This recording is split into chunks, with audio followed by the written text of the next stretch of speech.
무식하면 용감하다고 그런 말이 있지 않습니까? 이재명 대통령께서 외교는 굉장히 단선적으로 생각하시는 분 아닙니까?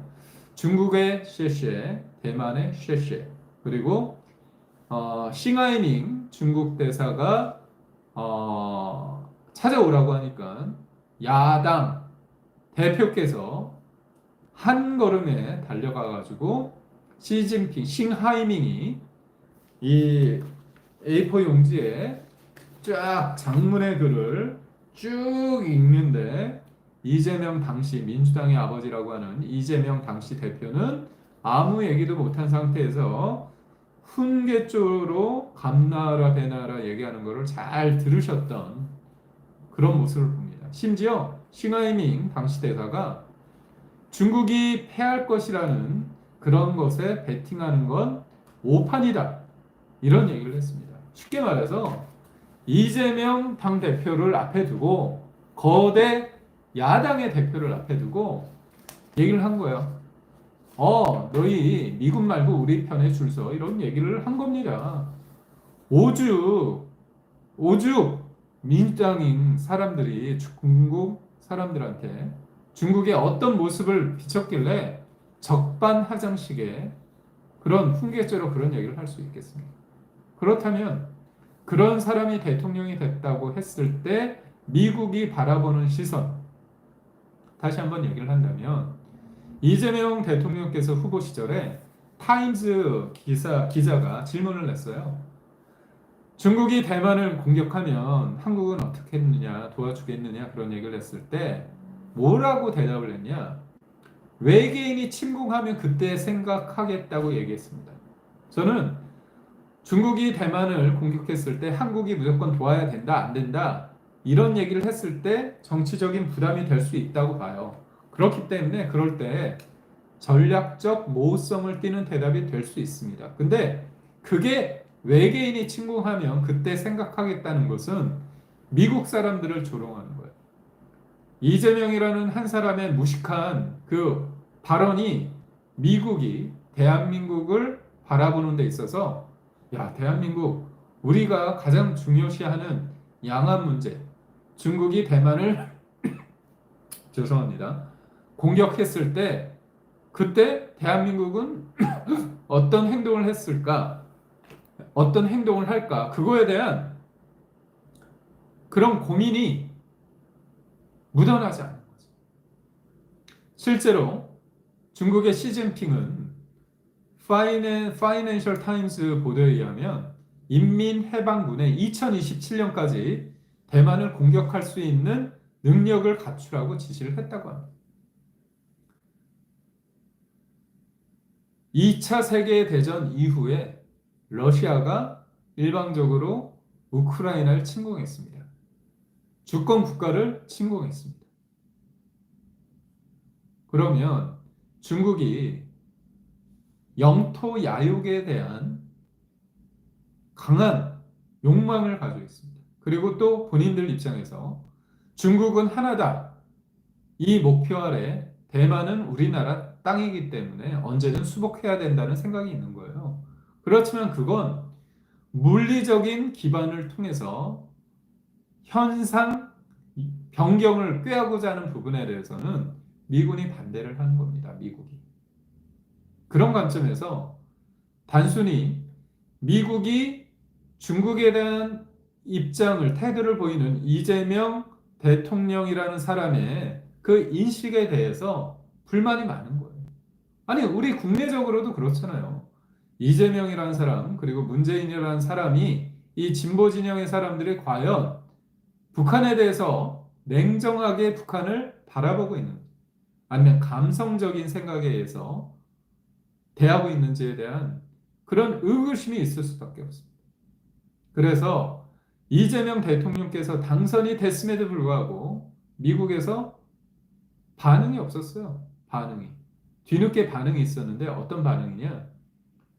대한민국에 대해서 이재명 대통령에 대해서 축하 얘기는 했죠. 의례적으로 했습니다. 그러면서 중국이 자유민주주의 국가에 대해서 개입하고 영향을 주는 것에 대해서 반대하고 우려한다고 얘기했습니다. 아니 생각해 보십시오. 잔칫날에 한 사람이 대통령이 리더십이 대한민국의 리더십이 만들어졌는데 백악관에서 얘기를 하는 게 뭐냐? 중국이 어? 사실상 대한민국에 대해서 영향력을 행사하고 개입하는 건 반대하고 우려해 이 얘기를 한 겁니다. 그러니까 마음에 들지 않는다. 그리고 또 G7 때 일본 총리와 트럼프 대통령을 만났죠. 그런데 핑계를 대면서 그게 핑계인지 진심인지 모르지만 이란 이스라엘 전쟁으로 인해서 미국으로 돌아갔습니다. 그래서 우리 G7 때 못 만났죠. 그리고 나토 정상회의 때 저는 반드시 갔어야 된다고 봅니다. 그런데 안 가는 거예요. 왜냐? 이재명 대통령이란 사람 입장에서 나토는 자유민주주의 진영이기 때문에 내가 거기 가면 중국의 눈치를 본다, 러시아의 눈치를 본다고 생각하는 겁니다. 그래서 저는 당연히 갔어야 된다. 특히나 러시아의 우크라이나 침공 이후에 나토의 성격이 굉장히 강해졌습니다. 자유민주 진영의 모임인 거예요. 그래서 나토의 윤석열 정부 때 윤석열 대통령이 3년 연속으로 갔습니다. 3년 연속. 우리는 북한이 핵을 개발한 북한을 우리가 마주하고 있습니다. 그렇다면 러시아가 우크라이나를 침공했을 때 왜 많은 유럽, 나토의 정상들이 우크라이나를 도왔을까요? 왜냐, 우크라이나가 없으면 곧바로 우크라이나, 폴란드 이쪽이 대평원이거든요. 거기가 뚫리면 곧바로 동유럽, 서유럽, 전체 유럽이 러시아의 영향권에 들어가기 때문입니다. 일종의 러시아와 우크라이나가 싸우는 것은 유럽과 러시아가 싸우는 거에 대리 양상에 보이고 있습니다. 전장은 우크라이나지만 실제로 싸우는 건 유럽과 러시아라는 얘기가 있습니다. 그런 측면에서 가치 동맹, 민주주의, 자유민주주의 가치라는 그런 인식하에서 대한민국이 그들과 함께 해야지만 북한이 우리를 공격했을 때, 전쟁을 일어났을 때 자유민주주의 진영이 우리를 도울 수 있는 겁니다. 아니 우리는 6.25 때 그렇게 어디에 대한민국이 있는지도 모르는 수많은 나라들이 젊은이들을 보내서 우리나라를 도왔잖아요. 우리가 아쉬울 때는 그 사람들의 헌신과 노력과 희생을 당연시하고 그들이 힘들 때 우리는 나 몰라라 하면 되겠습니까? 그리고 단순히 이게 주고받고의 의미가 아니라 자유민주주의 가치와 시장 경제라는 하나의 비전과 가치와 생각의 덩어리를 함께하기 때문에 우리가 그들과 같이 해야 되는 겁니다. 그러면서 한미동맹이 가장 중요하고 한미일 삼각공조 중요하고요. 그렇다고 해서 우리가 중국과 러시아와 싸울 필요는 없는 거죠. 우리가 당당하게 우리가 얘기하면서 전략적으로 우리가 중국을 관리할 수 있는 그런 측면. 그럼 제가 역으로 묻겠어요. 문재인 정부 때 그렇게 친중적인 굴욕적인 외교를 보였고 일본에 대해서는 그렇게 반일 감정을 극한으로 몰고 가면서 일본과 싸우면서 얻은 게 뭡니까? 그리고 트럼프를 통해서 본인이 중재자 역할을 한다고 하면서 북한의 핵 개발을 저지시켰습니까? 핵 무기가 고도화되는 것을 늦췄습니까? 아닙니다. 심지어 문재인 전 대통령이란 사람은 2018년인가요? 9년도에 평양에 있는 능라도 5일 경기장에 가서 2, 30만의 평양 시민들 앞에서 이런 어처구니 없는 연설을 합니다. 끝끝내 민족의 자존심을 지켜온 불굴의 용기를 보았다. 이 얘기를 합니다. 그리고 이분이 책을 썼죠. 변방에서 중심으로는 책에 이 끝끝내 민족의 자존심을 불굴의 의지로 이런 표현을 본인이 직접 썼다고 자랑합니다. 잘 보십시오.